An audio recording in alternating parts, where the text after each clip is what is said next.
ನಮಸ್ಕಾರ ಸ್ನೇಹಿತರೆ, ನಾನು ನಿಮ್ಮ ಮನೋಹರ್ ಹೆಗಡೆ ಮಾತಾಡ್ತಿರೋದು. ಗುಡೇಕೋಟೆ ಅನ್ನೋ ಗ್ರಾಮ ಬರೀ ಹಳ್ಳಿಯಲ್ಲ, ಇದೊಂದು ಶೌರ್ಯದ ಸಂಕೇತ. ಈ ಒಂದು ನಾಡಿನಲ್ಲಿ, ನಮ್ಮ ಕೋಟೆಯಲ್ಲಿ ಇದೇ ಜನವರಿ ತಿಂಗಳಲ್ಲಿ ಒನಕೆ ಓಬವ್ವ ಉತ್ಸವ ಮಾಡಬೇಕು ಅಂತೇಳಿ ಸರ್ಕಾರದಿಂದ ಅನುದಾನ ತಂದು ಉತ್ಸವ ಮಾಡಬೇಕಂತೇಳಿ ತೀರ್ಮಾನ ಮಾಡಿದ್ದಾರೆ. ಶಾಸಕರು, ತಹಶೀಲ್ದಾರ್ ಅವರು ಹಾಗೂ ತಾಲೂಕಿನ ಆಡಳಿತ ಹಾಗೂ ಗ್ರಾಮ ಪಂಚಾಯತಿ, ಗುಡೇಕೋಟೆ ಗ್ರಾಮ ಪಂಚಾಯತಿ ಅಧ್ಯಕ್ಷರುಗಳು, ಸದಸ್ಯರುಗಳು ಮತ್ತು ಊರಿನ ಹಿರಿಯ ಮುಖಂಡರುಗಳು, ಯುವ ನಾಯಕರು, ಗ್ರಾಮಸ್ಥರು ಎಲ್ಲರೂ ಒಟ್ಟುಗೂಡಿ ಈ ಉತ್ಸವವನ್ನು ಮಾಡಬೇಕು ಅಂತ ಅಂತಿಮವಾಗಿ ತೀರ್ಮಾನ ಮಾಡಿದ್ದಾರೆ. ಇದರ ಜೊತೆ ಒಂದು ಜವಾಬ್ದಾರಿಯುತವಾದಂಥ ಯುವ ನಾಯಕನಾಗಿ ನನ್ನ ಅನಿಸಿಕೆಗಳನ್ನು ಹೇಳಬೇಕು ಅಂತ ಈ ವಿಡಿಯೋನ ಮಾಡ್ತಾ ಇದ್ದೀನಿ. ಮೊದಲನೇದಾಗಿ ಹೇಳಬೇಕಂತ ಹೇಳಿದ್ರೆ, ಸ್ವಚ್ಛತೆ ಮತ್ತು ಮೂಲಸೌಕರ್ಯಗಳ ಇರಬೇಕು.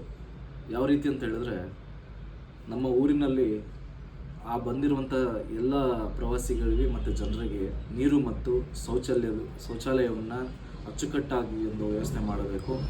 ಯಾವುದೇ ರೀತಿ ತೊಂದರೆ ಆಗದಾಗೆ, ಯಾವುದೇ ರೀತಿ ಅನಾನುಕೂಲ ಆಗದ ರೀತಿಯಾಗಿ ನೀರು ಮತ್ತು ಶೌಚಾಲಯ ಇವೆರಡು ಮುಖ್ಯವಾದ ಭಾಗವಾಗುತ್ತೆ.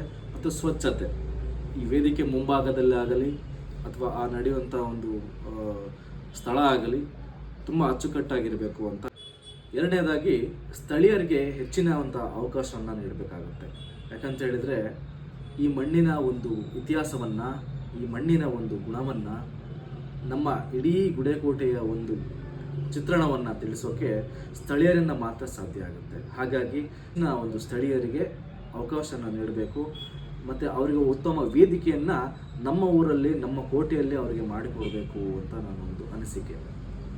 ತದನಂತರವಾಗಿ ಯುವಶಕ್ತಿ ಮತ್ತು ಡಿಜಿಟಲ್ ಇದರ ಬಳಕೆಯನ್ನು ಮಾಡಿಕೊಳ್ಬೇಕಾಗಿ ವಿನಂತಿ. ಯಾಕಂತ ಹೇಳಿದ್ರೆ, ಈಗಿನ ಒಂದು ದಿನಗಳಲ್ಲಿ ಫೇಸ್ಬುಕ್ ಆಗಿರ್ಬೋದು, ಇನ್ಸ್ಟಾಗ್ರಾಮ್ ಆಗಿರ್ಬೋದು, ಟ್ವಿಟರ್ ಆಗಿರ್ಬೋದು, ಹೀಗೆ ಹಲವಾರು ಸಾಮಾಜಿಕ ಜಾಲತಾಣಗಳಿದ್ದಾವೆ.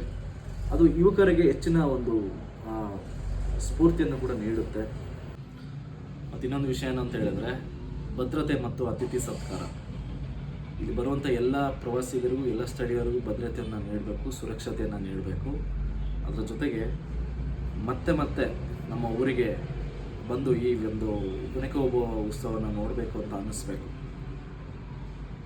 ಯುವಕರಿಗೆ ಏನು ಹೇಳ್ತೀನಿ ಅಂತ ಹೇಳಿದ್ರೆ, ಯಾವುದೇ ಪಕ್ಷಭೇದವನ್ನು ಮರೆತು ಎಲ್ಲರೂ ಒಟ್ಟುಗೂಡಿ, ಇದು ನಮ್ಮ ನೆಲ, ಇದು ನಮ್ಮ ಒಂದು ಜವಾಬ್ದಾರಿಯುತವಾದಂತಹ ಕರ್ತವ್ಯವಾಗಿದೆ, ನಮ್ಮ ಊರಿನ ಹೆಮ್ಮೆ ಕೂಡ ಆಗಿದೆ. ಹಾಗಾಗಿ ಎಲ್ಲರೂ ಕೂಡ ಕೈ ಜೋಡಿಸೋಣ, ಎಲ್ಲರೂ ಕೂಡ ಈ ಒಂದು ಒನಕೆ ಓಬವ್ವ ಉತ್ಸವದಲ್ಲಿ ಪಾಲ್ಗೊಳ್ಳೋಣ ಅಂತ ಹೇಳಿ ನನ್ನ ಅನಿಸಿಕೆಗಳನ್ನು ಹೇಳ್ತಾ ಇದ್ದೀನಿ. ಇನ್ನೂ ಯಾರಾದರೂ ಸಲಹೆ ಕೊಡೋದಿದ್ದರೆ ಫೇಸ್ಬುಕ್ಕಲ್ಲಿ ಕಮೆಂಟ್ ಮಾಡಿ.